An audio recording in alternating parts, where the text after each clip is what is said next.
Hello friends, good morning. જો આજે હું તાંદળજાની ભાજી લાવી છું. હવે આપણે એને સરસ સુધારી લઈશું. બધા જ પત્તા ડાળીથી જુદા પાડીને સરસ કરી નાખીશું આપણે સમારીને.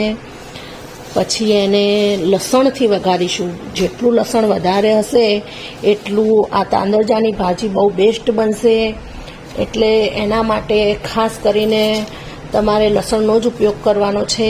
એ લસણથી જ બને છે, બરાબર. અને તાંદળજાની ભાજી આંખો માટે ખૂબ જ સારી હોય છે, કારણ કે એ લીલા પત્તા છે, આમાં હરિતદ્રવ્ય હોય છે, એ હિમોગ્લોબિન બનાવે છે. બહુ સરસ હોય છે. આ ખાવામાં પણ એકદમ સરસ લાગે છે અને આંખો માટે બેસ્ટ છે. લોહી પણ વધારે છે. અને ખાસ તો એ કે તમને ખબર છે, કૃષ્ણ ભગવાનને પણ આ ફેવરિટ છે. આ સબ્જી કૃષ્ણ ભગવાનની ફેવરિટ છે અને આપણા હેલ્થ બેનિફિટ્સ માટે પણ બહુ સરસ છે. તો હું આજે આ ભાજીને સુધારી દઈશ અને પછી આપણે સબ્જી બનાવીશું, બરાબર. ચલો, જો તાંદળ જો મેં સરસ રીતે સુધારી દીધો છે. હવે એને હું પાણીમાં સરસ રીતે ધોઈ નાખીશ, 3-4 પાણી.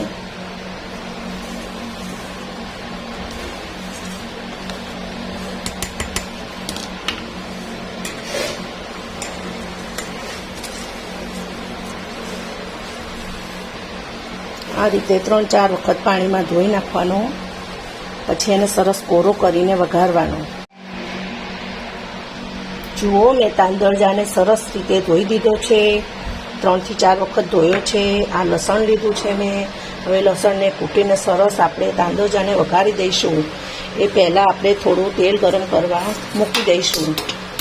તેલ આપણે 3-4 ડોકલી લઈશું. જો ડોકલી મોટી છે એટલે 1, આ 2 અને 3 ડોકલીને તેલ લીધું છે. હવે એને ગરમ કરવા દઈશું. જો આપણું તેલ થઈ ગયું છે, બરાબર તેલ થઈ ગયું છે, તો હવે આપણે એની અંદર લસણ નાખીને થોડી ચકરાવી દઈશું.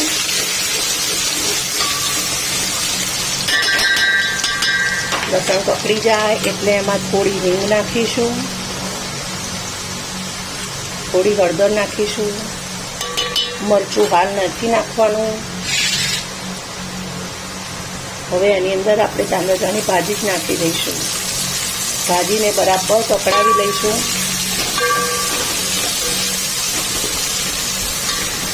મરચું આપણે છેલ્લે નાખીશું, એટલે મરચું દાજે નહીં. અને મરચું નાખ્યા પછી આપણે થોડીક વાર ચડવા દઈશું. ત્યાં સુધી આપણે હળદર અને મીઠામાં જ તાંદળજાને ચડવા દઈશું.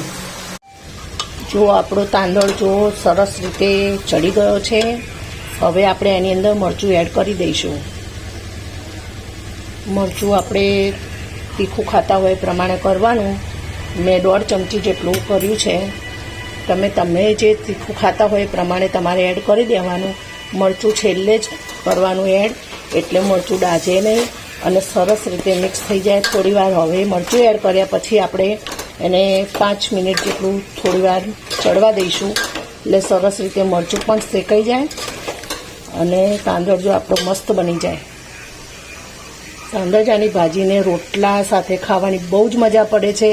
પણ જો તમને રોટલો ન ભાવતો હોય તો તમે રોટલી સાથે પણ ખાઈ શકો છો. અને એનો બેનિફિટ એ છે કે તમને આંખોનો કોઈ દિવસ કોઈ પ્રોબ્લેમ થતો નથી. Thank you.